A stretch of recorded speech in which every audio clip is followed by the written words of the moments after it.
charia ou le vice. Les détails de la prophétie biblique démontrent que les scénarios des derniers temps ne s'agencent pas très bien avec la possibilité que l'islam soit au contrôle du dernier empire de l'homme sur la terre, tel que décrit dans les Écritures. Par exemple, les livres apocalyptiques de la Bible affirment que les nations vont abandonner les systèmes religieux déjà établis parmi les hommes et qu'elles vont accepter un nouvel ordre mondial fondé sur la vénération et l'autorité d'un grand dirigeant international. Celui-ci sera adoré comme un dieu et les hommes lui offriront leur vie et leur éternité en échange de son acceptation dans son royaume. D'après ces détails bibliques, ce ne sera évidemment pas la foi islamique qui dominera dans les derniers temps.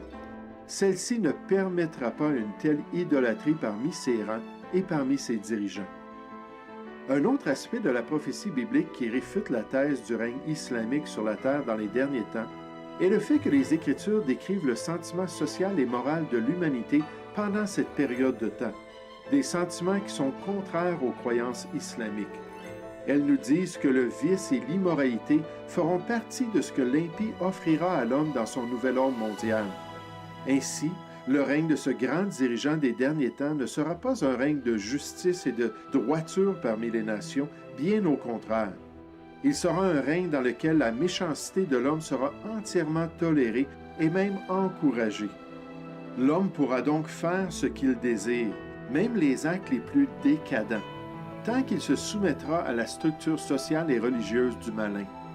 Il pourra poursuivre toutes ses passions et ses convoitises sans aucun obstacle de la part des autorités en place. Cette permissivité sociale extrême deviendra une grande séduction pour le cœur de l'homme. La Bible affirme que celui-ci se rendra rapidement esclave de sa nature déchue et corrompue. Il refusera de cesser ses meurtres, ses enchantements, ses débauches et ses vols. Il sera ainsi pleinement séduit par toutes les séductions de l'iniquité qui seront promues durant cette période triste de l'histoire humaine. Cette moralité du dernier empire de l'homme, ou on pourrait mieux dire, cette immoralité généralisée parmi les nations des derniers temps, est totalement l'opposé de ce qui se produirait si ce dernier empire était islamique.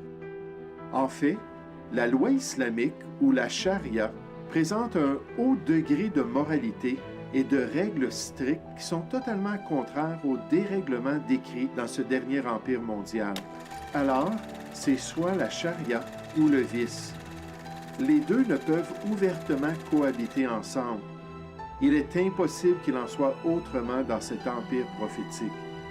Voilà encore un autre argument biblique pour rejeter cette thèse du règne islamique sur les nations des derniers temps. Si quelqu'un étudie attentivement les récits apocalyptiques qui décrivent les réalités morales, sociales et spirituelles de cette période ténébreuse de l'histoire à venir de l'homme, alors il devra rejeter la croyance promue par certains individus qui cherchent à prouver que la Bible enseigne la conquête islamique de toutes les nations du monde dans les derniers temps. Honnêtement, ce n'est pas le message de la parole de Dieu. Ce n'est pas ce que la prophétie biblique enseigne, loin de là.